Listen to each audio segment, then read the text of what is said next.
Good morning, and thank you for joining me in Live with Chris. I am Chris Oviedo, and today is Thursday, November the 11th. And I know if you're watching on Facebook, you're probably wondering, what are you doing here, Chris? It's Thursday. You're not here with us on Thursdays. And you're right, but today is a special day, and we have to honor and we have to celebrate our veterans. And that's why I'm here. I'm here joined by two special guests. I have Jordan Wynn. He is the vice president of the Student Veteran Organization at Howard Community College. And I also have Michael Grigson. He is the Veterans Liaison with the Office of Records, Registration, and Veterans Affairs here at Howard Community College.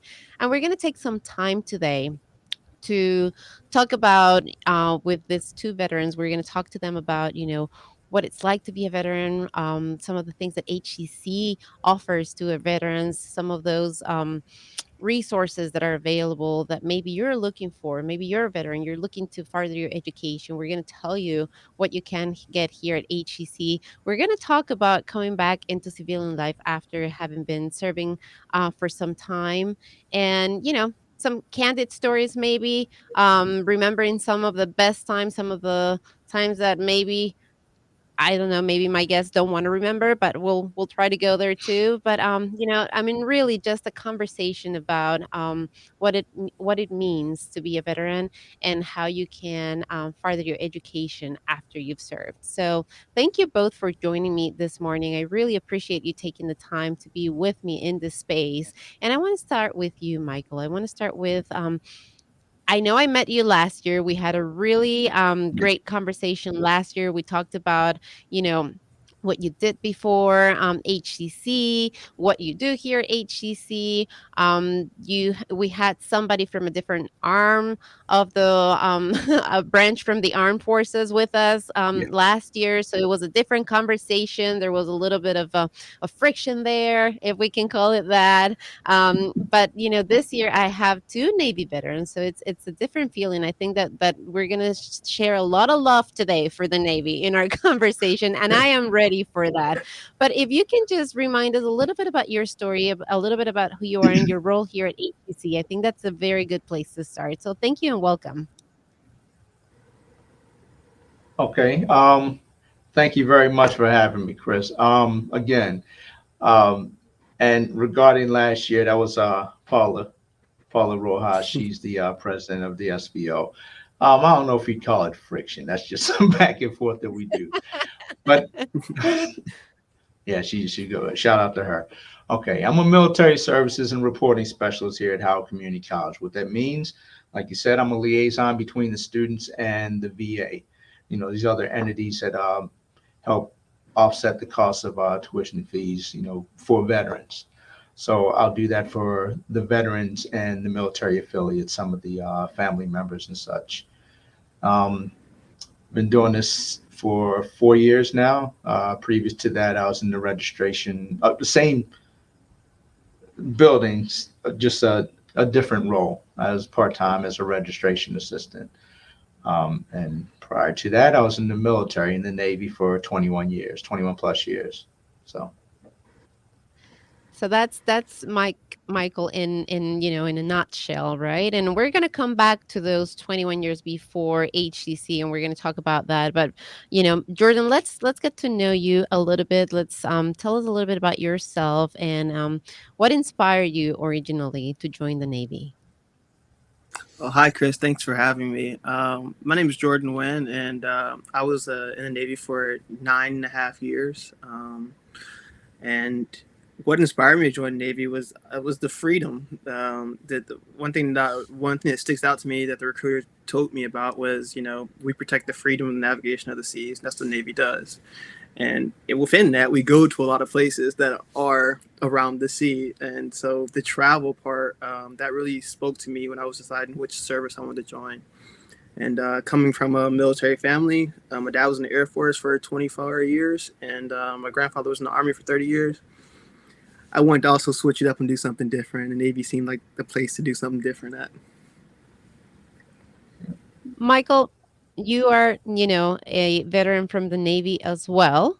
although that wasn't your first love necessarily, right? I want you to take us back to that, and because Jordan, that inspiration. I think that maybe many people who are listening and watching feel that in order to join the armed forces, you have to have this desire that comes from patriotism and comes from like it has to be the strong feeling. But I mean, Jordan, you just talked to us about a very practical reason why to join the Navy. I wanted to see the world, and I felt like this was a good way of doing it, right?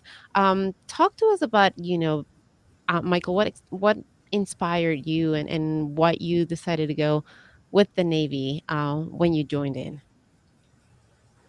Okay, well, I was going to go into the Air Force. That is what was in my head initially. Um, I had cousins who would join the Air Force, and just I figured, hey, if you want to go flying airplanes or whatever, I didn't really know exactly what I wanted to do with my life, but I knew I wanted to do it in the military and in the Air Force, and not any other branch. Um, but I didn't act on it. I didn't speak to a recruiter or anything. It was just in my head that I was going to go into the Air Force out of high school.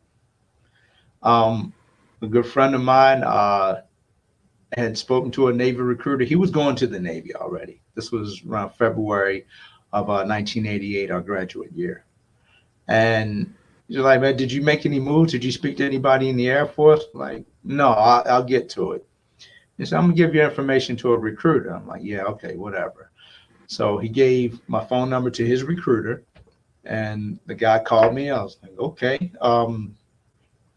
It's like, okay, let's meet. And I remember it was a Friday. It was February. It was a Friday. He's like, I want to meet you, and bring you to our office. I was like, okay, yeah, whatever. It was a regular Friday. I was just going to do whatever I was going to do, listen to music, play video games, whatever. And he called right after I got out of school. So I'm going to pick you up. Like, okay.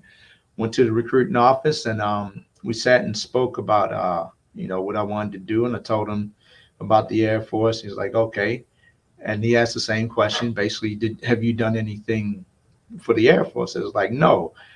And, so he just started talking about the Navy. He gave me a pre-ASVAB test. I did really well on it. He told me about the jobs that I qualified for based on my score on that pre-ASVAB test, whatever they called it back then. And it just sparked it. They showed the video, had other folks come in from the Navy and speak on the Navy, and it just sounded good. And just the process just turned into me joining. So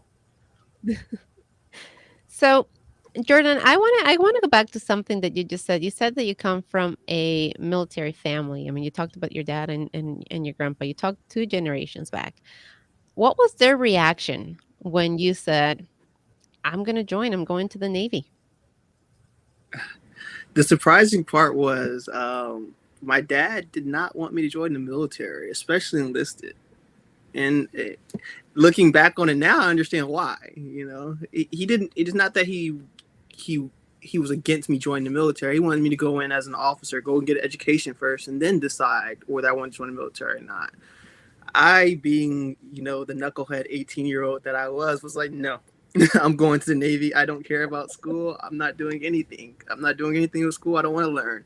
I just want to do my job and do it well. And that's how I want. That's how I thought my life would go. I thought I'd retire from the Navy.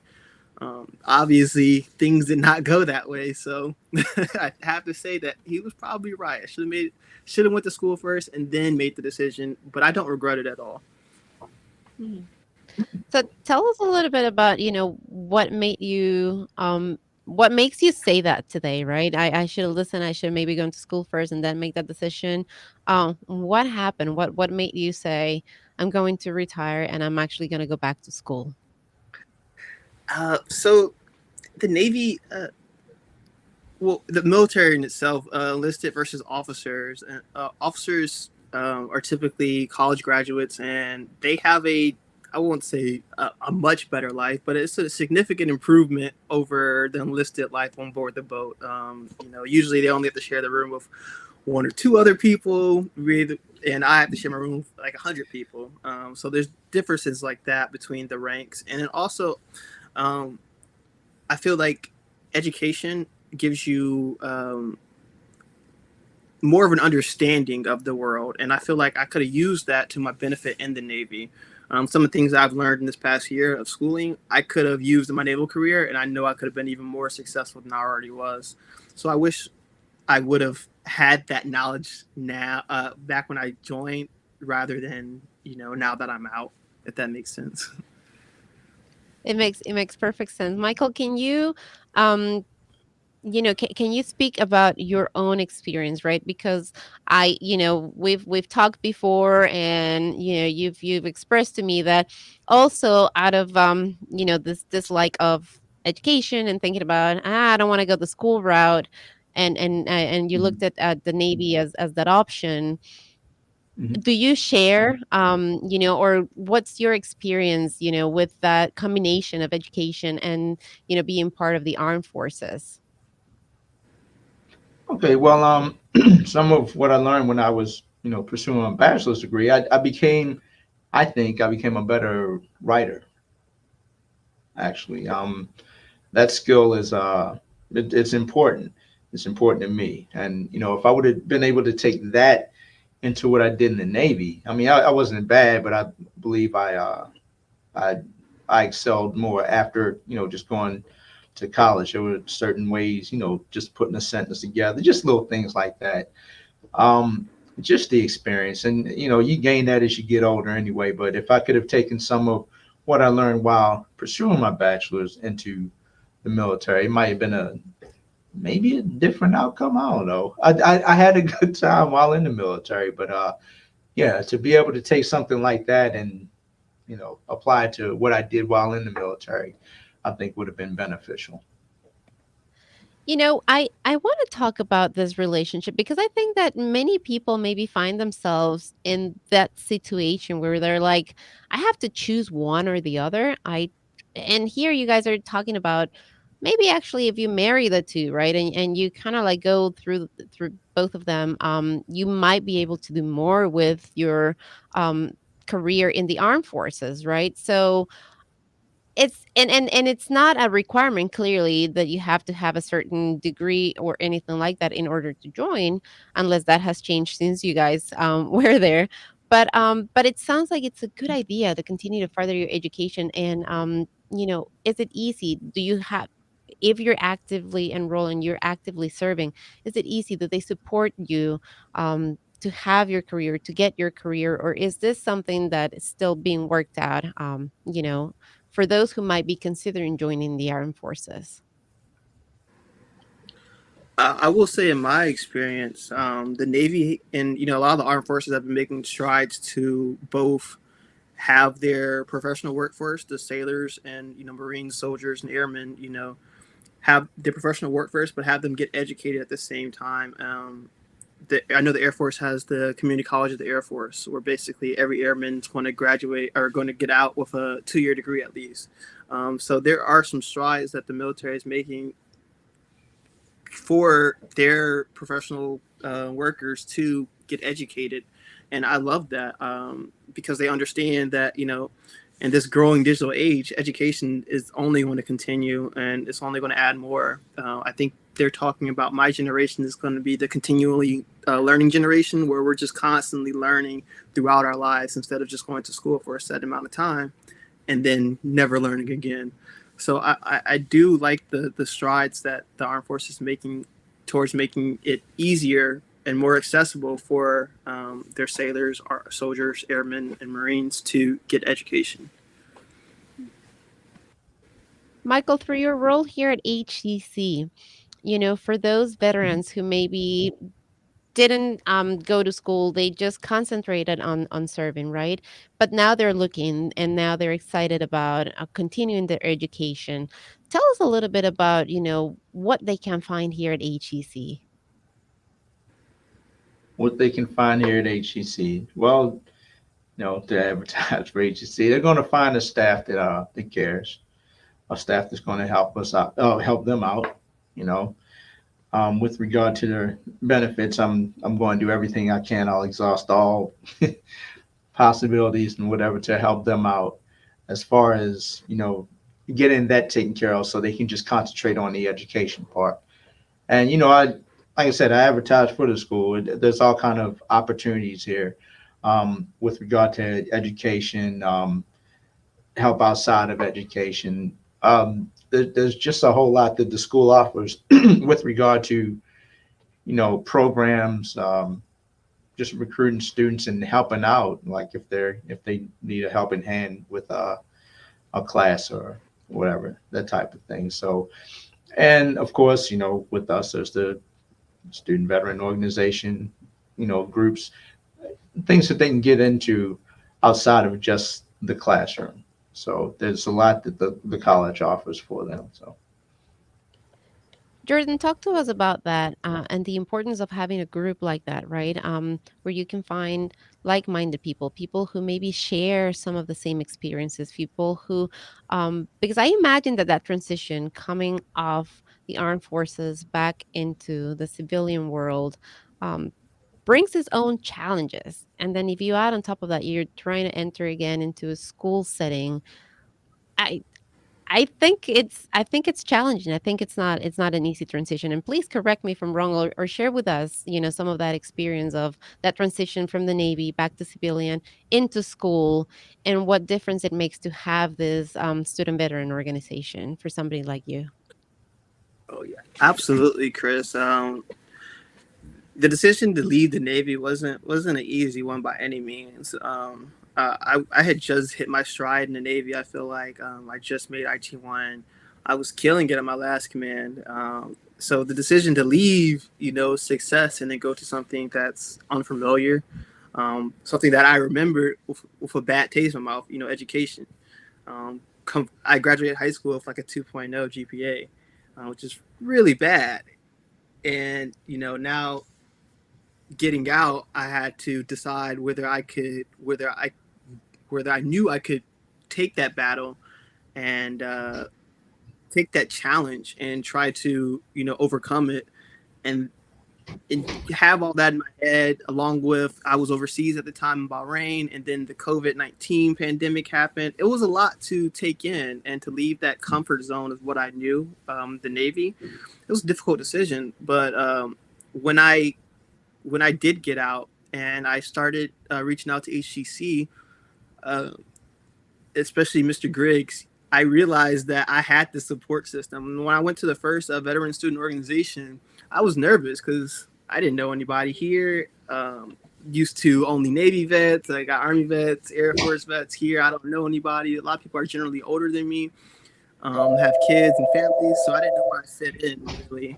Um, but the VSO, they made sure to put their arms around me and tell me, "Hey, we got you. We got your back." Whenever I needed something, Mr. Griggs reached out to me and said, "Hey, make sure I get this paperwork. This paperwork's gonna do that." When I was trying to figure out how to do my medical claims for the veterans gave me all the information I needed. They say, "Hey, talk to this guy, do this." So they made the transition easier, and that's why I really wanted to get involved with them, because they support the veterans, and I want to support other veterans who are getting out as well, because I do know how difficult that challenge is to get out. Michael, when you made that transition, right? Did you have a student veteran organization? Did you find groups like that where you were, or did you create one? well, the college that I went to, we didn't have an SBO. It was like an online. I went to University of Phoenix. We didn't have the SBO like we have it here, and not to talk bad about them. I just think it's a great group that we have here at this college. A lot of who I went to school with were professionals. All right, they were just they were there to pursue education to advance in their in their specific jobs, and a lot of military veterans, just retired or just out of the military like myself. So we didn't have a designated SBO, but we did have that camaraderie, the classmates. If we were on the same path, we just we'd email each other, call each other. I still call a couple of them from that class, and that was 2013 that I got my degree. So I'm still in touch with a couple of them, but not not the same as here, group wise, but but there were people that I spoke to. So I don't want to say that we formed a group, but we're just in touch with each other. And I think that's we where I kind of was going gravitate with toward that. each other. Mhm. And that's where I was going with that question is like it's we offer a group here at HEC because I know that that can be intimidating, right? I mean, you said, I was going in there with professionals. We didn't really have that. But I still merged to the people that we had, the same experiences. Well, here at HEC, you don't have to try to find them in your classrooms. There is a group, there is an office, there is a place where you can go straight to, and that's where Michael is. That's where Jordan is. You can talk to them directly, ask the questions before you even make that decision to join in. Maybe you're comfortable going into school that doesn't necessarily have that established group, but like Michael just said, many of the people that I was going with, I knew that fell into that category. So when you're making that decision about where to go and further your education, you want to know what's available to you, and that's why we're bringing you this conversation today. Michael, how does it help you, your previous experience, having been a veteran, having gone through education, how does that help you define your role here at HEC and what you do for our veteran students here at HEC? Well, I think it it helped to enhance my role here. Because I tell the students, when we have our office hours meetings and whenever they come into my office, I mean, first thing they're going to see is my shadow box there, and I let them know that hey, I've been there, been there, done that. So anything you have to ask, any support that you need, I'm gonna give you the best I can. And I do think it helped me enhance. There are questions that they come in with that I can answer. Some most directly related to the school, but some outside of the school. And since I've had the experience of doing things like just a VA claim, that type of thing, I can kind of lead them in a direction where they can, navigate from where I send them or help them with. So it has helped me enhance my role here. Not just, hey, give me your paperwork so I can send your information to the VA. That's it. Have a good day. So, and just being in the military and understanding some of the experiences that they have gone through or are going through. We do have active duty veterans here as well. So, It's that connection, is that understanding, is that person to person experience that you can offer, that it's just invaluable. Jordan, I want you to go back to that, making that decision and saying, okay, I'm going to go to HCC. What were some of the questions, what were some of the things that Michael, or Mr. Griggs, as you refer to him, helped you navigate, right? What were some of those things that you were maybe not sure about, and when you approach him, he was, the right person to help you navigate through some of those challenges, some of those questions that you maybe had? For me, the main thing was figuring out what this whole FAFSA situation was. And there's this misconception with veterans that we just use our GI Bill and that's it. So that's what I thought when I first came here. And I was pretty much, I won't say yelled at, but I was talked to like, hey, what are you doing? Like, submit this stuff so you can get, the things that you've earned, you know? You can apply for scholarships. I thought because I had my GI Bill, I couldn't apply for any of that. I was ineligible. Turns out I was eligible for FAFSA, Pell Grant, all the same things all the other students were eligible for. I just had to apply for it. So Mr. Griggs helped push me to do that and put my paperwork in. And it helped a lot. It helped very significantly putting all that stuff in. And so I encourage all vets to just apply. I encourage all students to apply for FAFSA, definitely. Absolutely, and it is intimidating. It is not It easy to is navigate. very, Just saying the word, it's a challenge on its own, right? Just saying the word FAFSA is a little complicated. So, but we do have a wonderful office here at HEC that can help you, even if you're not a vet. If you're a vet, definitely come and talk to them. But you can also go to our financial aid office, and they can help you navigate through that complicated word and complicated process of the FAFSA, so that you can get, as you just said, so rightfully and so good, you can get the benefits that you have the right to get, right? And you can further your education and you can achieve your goals. Michael, talk to us about some of those resources, right? Talk to us about some of those things that we have available here specifically for our vets. Resources as far as financially or with regard to the classes and education, things of that nature. All of them, Everything. absolutely all of them, because I Okay. know we cover them all. Okay. For FAFSA, of course, Pell Grants, scholarships, things of that nature.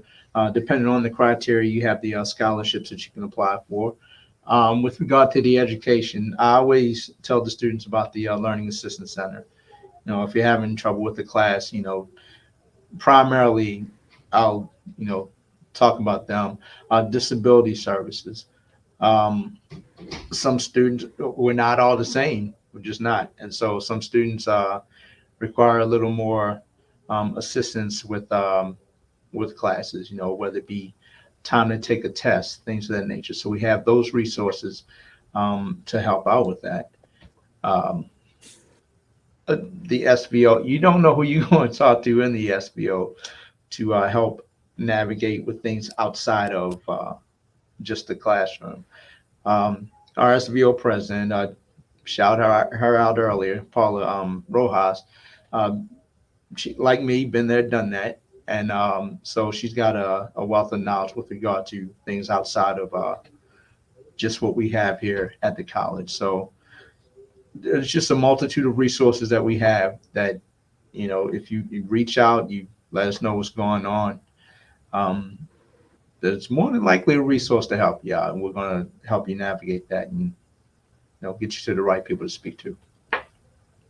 Jordan, talk to us about the student veteran organization. What are some of the things that you guys do, and some of the things that our veterans can be part of? Oh, absolutely. So the main thing that we do is we want to support other vets, basically share information, um, be a supporting unit for the veterans here on campus. To that end, we're planning multiple different events for the coming year. We got some hike. We got a talk with a vet coming, so that basically we're gonna have a table. We're gonna have students come out and talk to vets, and we're gonna have vets sitting there, and you'll get to know what our life is, or what our life was like in the Navy. And so we're planning all these different events.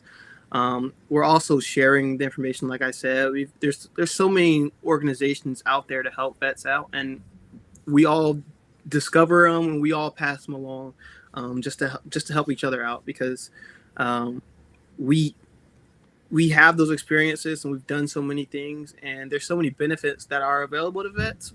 We just don't know about them all.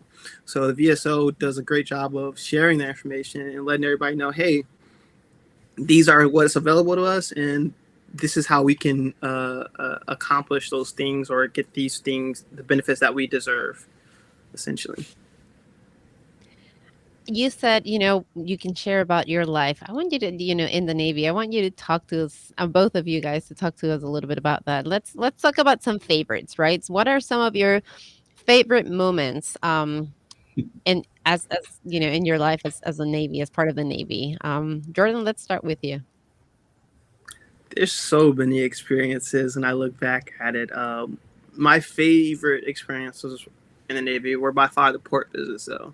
Um, Especially because the way the Navy works, we'll go off to sea for maybe a month at a time, and then we'll pull in for 3 days. And those 3 days are the best time, because you're with your friends, you're with the people you've sweated and bled with for the last month, probably fought with as well. And now you're in some place like Dubai or Turkey or Greece or Italy, and you're just spending time with those people you just bled and sweat with, and it's the best time. You'll remember those memories forever. Michael, for you, what are, some of the highlights? Ditto everything he said. The travel, the camaraderie, the travel. I was stationed overseas for most of my career. I was stationed in the United States, natural duty station, one time, and that was in Colorado. Did joint Army, Navy, Air Force, Marine, Coast Guard.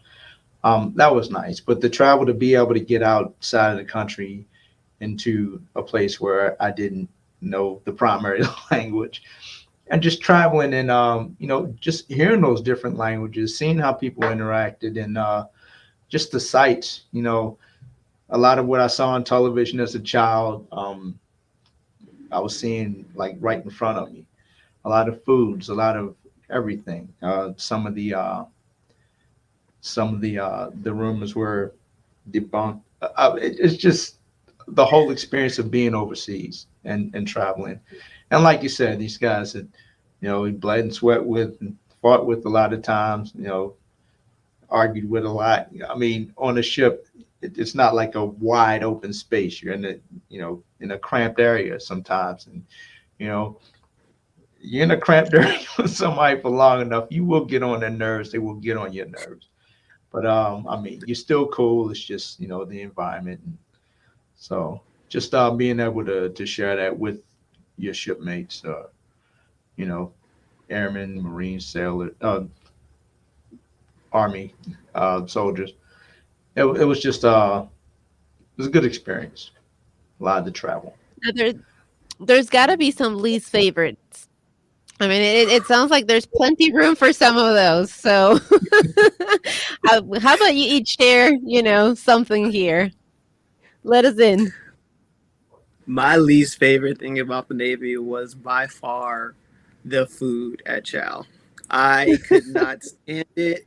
I could not stand it. Mr. Graves may remember they used to have fryers on board the ships. Well, the Navy took out those fryers, and now everything is baked now. And it has changed the taste of Oh, all the usual favorites of the food that all the old sailors used to talk about into some not so tasty things. And on deployment, the food was just hmm, terrible for me. I ate a lot of junk food. wow. Last year I spoke of how good the food was. Maybe Yes, on you like did. at some of the That was shore a question stations. I asked. Yeah. I remember I asked Yeah. the question because I had heard some stories about the food. And, thank you, Jordan, because last year it was like, nope, you're wrong. I was told I was totally wrong. But now, It wasn't all slop, is what I said. I think. Um, Sorry, Jordan. I had a good time. All that food that I ate. Some of the ships, yeah, like my last duty station was the flagship of Westpac. It was the USS Blue Ridge. So flagship, you're going to have high-ranking officers. You're just not going to get really bad food. And I don't know. You said they went from fryers to whatever method they're using now. Like I said, Jordan. Sorry, I had a good time. I can't really remember when I had anything that was that bad in the military. so you see, the experience depends on when you It join depends. and who you are. It But does. no, thank you guys for letting us in, and thank you for bringing us, and helping us see a little bit of this. The one thing that I love so much about our conversation last year, Michael, with Paula and you, was that you guys were from different branches, and so much love and so much respect that was just flourishing through that conversation, through a little bit of that bantering, right, of like Navy Oh, yeah. and the other branches and all of that. But yet there is this common, what I gather is this common respect, and this common love, because even though you guys are in different branches, you all share the sacrifices, you all share, the time away from home. The experiences might be different. You all share that same goal and objective. And that was beautiful for me to experience last year, and it's beautiful to listen to you guys also just now, just remembering those times. Michael, I you mentioned earlier that we also support those who are still active in the military. I want you to talk to us a little bit about that, and how we support those active military personnel here at HEC. Okay. While I was in the military, I had the opportunity. We all had the opportunity, depending on where we were stationed, that type of thing, to pursue education, whether it's towards an associate's degree, bachelor's degree, whatever colleges we had available to us. Here it's the same thing with the active duty military. There's an understanding that they are active duty military. We support them the best way that we can. They use things like tuition assistance, for their branches, whether it's Army, um, Navy and Marines, Air Force, Coast Guard as well. Um, so they'll utilize those benefits. We'll just support them in any way that we can. With regard to their deployment schedules, because that possibility is there. Like I said, they're active duty.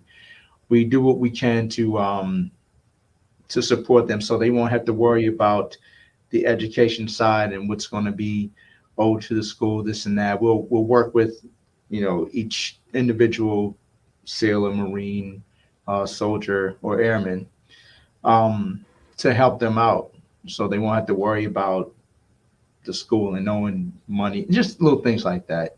We work with deployers because there's that understanding that you are going to serve your country and you can be called away at any time. So we help them out with regard to that. And it's good to know that for somebody who might be listening and watching and is actively serving and maybe is not going to school because of that question, right? Well, what happens if I am called to serve? There is a process, there is a system. You can talk to Michael. He can explain it to you. He can go over, answer those questions that you may be having, so that you feel confident to register in classes, knowing that if you are in fact called, you will be supported here at HCC. I also want to ask you, Michael, about family and relatives, right? Because we talk about a lot about our veterans and our active personnel, but we can't forget the families. How do we support them? Do we offer anything special specific to the families of veterans and active personnel? Oh, definitely. There are benefits that family members can pursue. Some of the VA, like the GI Bills, and there's other benefits that they have available to them. And with regard to them, big salute to the families because they're there to support the active duty or reserve members. So we give them the same respect, with regard to helping them out as a liaison between them and their entity is helping them out with their GI Bill or whatever it is, and just offering some of the same services. So come and talk to Michael. Come and have that conversation. If you are a family member of somebody who has served or is serving, if you have questions, just come to our office. Where can they locate you, Michael? How can they get in touch with you? Is there a good phone number, a good email address? I know that Mhm. I can tell where your office is by looking at the window behind you. But if you can just kind of like tell Yeah. us where to find you physically here in the building as well. Records Registration and Veterans Affairs. We are on the second floor of the Rouse Company Foundation building, or the RCF building. Um, if you come in through the double doors on the second floor, just make a right and you're going to see Records Registration and Veterans Affairs. It's a right and another right. And just ask for myself, Mike Griggs, Michael Griggs, Mr. Griggs, however you want to, or just ask for a VA rep. It's going to be myself or Melissa Smith. Shout out to her as well. She's very helpful with our VA students as well. Um, Email address, our main one is veteransaffairs@howardcc.edu. Um, and my phone number is 443 So, and So that there you have it. phone phone call, email, Zoom, however you, or you can come in, however you need to get in contact with me, I'll be here for you. we'll both be here for you. So there you have it. Plenty ways to get in touch with Michael in our veterans office here at HEC, where you can come and ask all those questions and get all of those answers that you need to make a good decision for you and for your family. I want to go back to Jordan. I want to go back to your relationship with education because your dislike, maybe we'll call it, of education is what started this career in the Navy. And then you left the Navy and you're back in education and you're fully engaged in it. So much so that, one thing that's really important to you is addressing existing inequalities in education. I want to ask you more about that. I want you to tell me more about, what are those inequalities that you're so passionate about, and what is it that you see um, that needs to be resolved, and maybe the role of community colleges, right, as maybe a good stepping stone, a good anchor maybe for education, a good model to help solve some of those inequalities. Well, thank you for the question, Chris.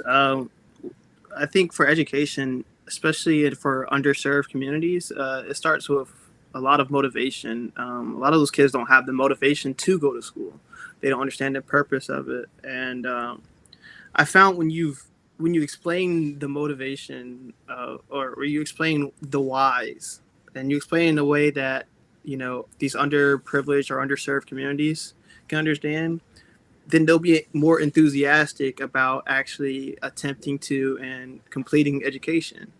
If you push the motivation to saying, "Hey, this is what education is," and not just in education so that you can make some money, but education for education's sake, I feel like you can reach a lot more of the youth. And it's one of the reasons why I decided to switch my degree to computer science, is because I feel there's a lot of ways technologies can help address that.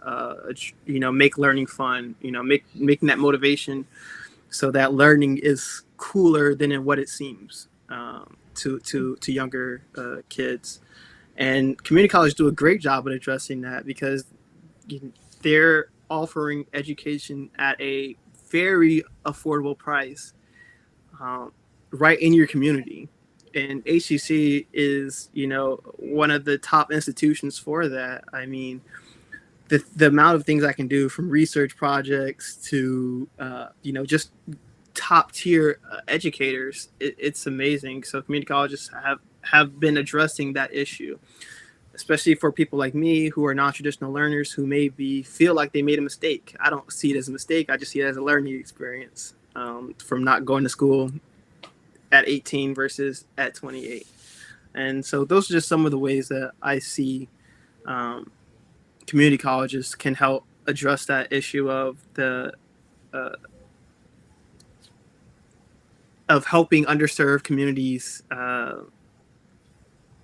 address their education inequality. Sorry. No, you're good. And I'm sorry. it's a safe place. I my experience as a student, I was also a non-traditional student. I also had already a family. I also had all of these obligations. I was the eldest one in my classes, and so I had that shared experience with you when I was a student here at HEC. And you're right. Um, it's intimidating already, right? Coming back to school after, as you said, making those mistakes, right? Those early mistakes, not following that traditional path. But it's not a mistake. And if you're listening, you're watching today, and maybe you're considering education and coming back to school, and you're saying, well, I'm already, I think at that time when I was a student, I was early 30s.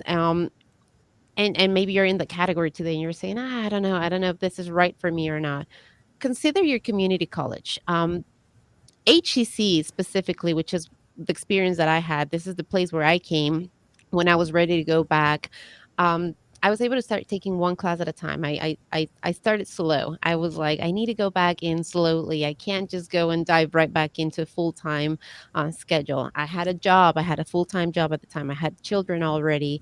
Um, but I found that it was such a safe place, such a good place, that I had support, that I wasn't I wasn't the oddball, right? Maybe I felt that way, but it wasn't that. My teachers were very supportive. It was a really great experience, and it actually gave me the courage to really just continue. And so next semester, I took two classes until I was taking classes every semester, including winter and summer, because I just wanted to, accelerate my career, and I knew that I could do it with the support of my teachers here at HCC. So if you're a veteran, there's going to be different services available to you.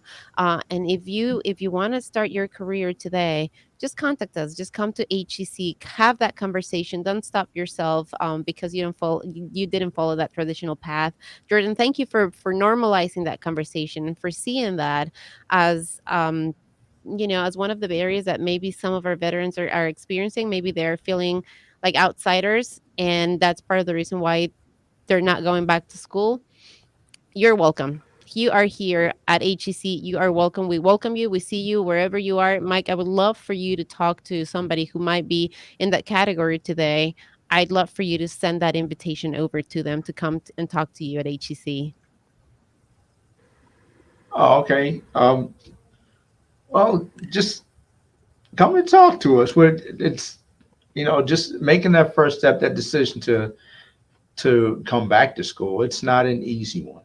Um, but if you want to enhance whatever it is, career or life enhancement or whatever it is, just come and talk to us. We're not going to push you away. We're not going to, of course, we're not going to ridicule you or anything. It's like you said, it's a safe area. Um, just whatever questions you have. And I tell people this all the time. There's no such thing as how they say, oh, this is a dumb question. No such thing. If you don't know, that's why you're asking the question. And we're going to, treat as such. So there is no such thing as a dumb question. So just whatever's on your mind, whatever you need to get off your chest with regard to, I need to know this to help me make a decision that's going to impact my life, the lives of those around me. Come and talk to us. Absolutely. Come and talk to us. So it is Veterans Day today that we are airing this show on our Facebook stream. And I want to ask you both, um, in your opinion, being a veteran, what do you think is the best way to celebrate our veterans? Jordan, let's start with you. How do we celebrate? What's the best way to celebrate and honor our veterans? I think just keeping us in your minds. We're a small subset of the population, and just keeping us in their mind because we go out there and we do a difficult job. We did a difficult job and we served and we did it honorably. And we didn't do it for the thanks or the congratulations. We did it for a multitude of many reasons. And just keeping us in our minds and, maybe shaking my hand and say, hey, thanks for your service. That means a lot to me. It really does. Michael, from your perspective, how do you think what's the best way that we can celebrate our veterans? Um, if you are tasked with helping veterans, help veterans. That's the biggest one. Just based on experiences that I'm hearing from other students and experiences that I have gone through myself. If you're tasked with doing it, just do it. I mean, thank you for your service, that type of thing. We do appreciate that, but sometimes you feel like, well, for me personally, especially dealing with an organization that, like I said, is tasked with helping veterans, and you don't feel as though these veterans are getting the help that they deserve. Not to badmouth anybody, but if you're tasked with helping veterans, help veterans, and about it. I I can think that's support a that. really Yeah, I was gonna say, I think that's a great message. That's a great reminder to everybody to just not just thank you guys, but to really, be active participants and figure out, okay, how can we actually support our veterans when they come back. Um, we only have I think about 9 minutes here left. Is there anything that we haven't talked about? Is there anything, maybe a message, anything else that you guys would like to add before we wrap our conversation up today? I would like to add to all my fellow vets out there, don't be afraid. of higher education. It seems daunting, it seems scary, but you can do it if you take one class at a time or three classes at a time. You can do it. It doesn't matter. And if you come to HCC, I promise you'll have the support that you need to be successful. And I'm walking proof of that. And there's many other veterans that here as well that are walking proof of that. Jordan, if they want to get in touch with you and our Student Veterans Organization, how can they do that? Oh, absolutely. You can email us at it's svo@howardcc.edu. And then my personal email, if you just want to, chat off the side. I see vets on campus all the time. I can always spot them by their backpack. But if you want to chat, my email is Jordan, JORDAN .WINN @howardcc.edu. And you can just send me an email and I'll send you my number and we can chat, we can meet up, we can hang out. Anything. Tell me more about the backpack. How can you spot a veteran by the backpack? Mr. Griggs knows, but in the military, they always issue us backpacks. There's the issue with tons of backpacks and gear, and you'll see the ones with the multicam, or you'll just see ones with like the tactical straps, and you can just automatically say that guy's a vet. Or you can see the haircut in the backpack, and you're like, I know he's a vet. And you can ask him like, hey, are you a vet, man? And most times I'm like, yeah, I'm a vet. How'd you know? It's the backpack. So that's a giveaway. Yeah. I like that. Michael, anything that you would like to end our conversation with today? Anything that you want everybody to keep in mind? Shout out to all the veterans. And with regard to education, as I stated before, I'll reiterate, if you have a question, ask. With regard to I'm gonna go there. Yeah, mental health. If you have a question that we can help you with, ask. There's this thing, it's called, 21 Vets, where there's recognition to the fact that 21 veterans are, taking their lives for whatever reason. It's sad. So 2 veterans who think they're going through something or are going through something, ask the questions. If you need to get in contact with me, call me. If I don't have the answers, I'm going to get the answers for you, with regard to our students or anybody listening. Don't sit and think that you're alone with regard to your mental health and things that you're going through. You'd be surprised about what other veterans are going through or have been through, and the steps they took to, make themselves better. We want to share that with people. So, this is something that hadn't been addressed, like, I don't know, in the past 10 or 15 years. It's been a bigger issue than, I don't know, before that time. It was kind of, we just kind of laid back and sucked it up. If something was going on, it was attributed to, okay, well, I was in the military, that's what I did, and this is the result of that. And there weren't a lot of organizations out there to help veterans out. So now, there's an uptick. People are noticing and understanding that, what we did for the country, is significant, and there are people out there who are struggling with whatever it is. To the veterans, reach out. Like I said, we're going to help you here.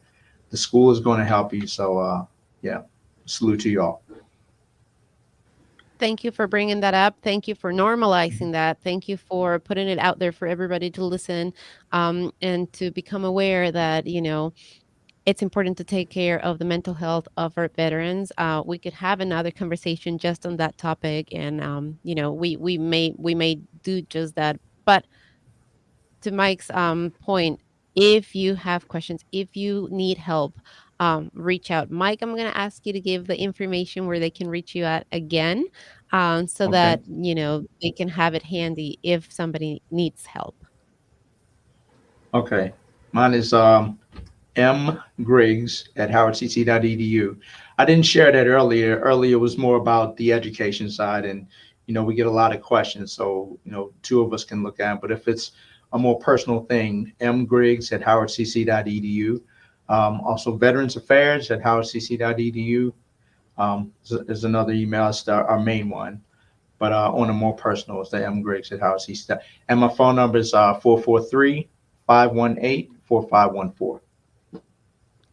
Thank you for making yourself available. Thank you for opening up your phone line and your email to all veterans out there. I think that shows the heart of who you are and who is here at HEC behind our Veterans Affairs, really taking care of veterans.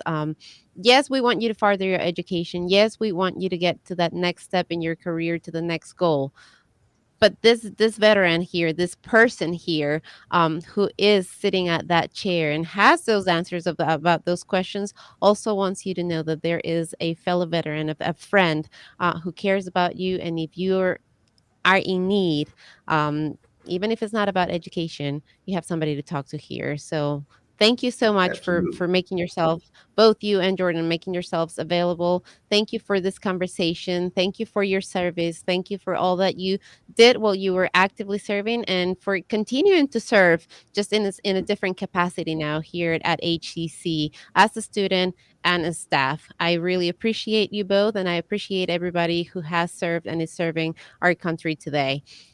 I hope you share this information with your friends and your family. I hope you contact our school if you have questions. I hope you contact Michael. I hope that you contact Jordan, and I hope that you have a wonderful Veterans Day. If you see a veteran out there today, please take some time to honor them. We just heard from two of them, and they do appreciate when you just take 1 second of your time to say thank you. And if you can find other ways to actively support them, do that as well. Have a wonderful rest of your day. Enjoy this Thursday. And until next time, I am Cris Oviedo.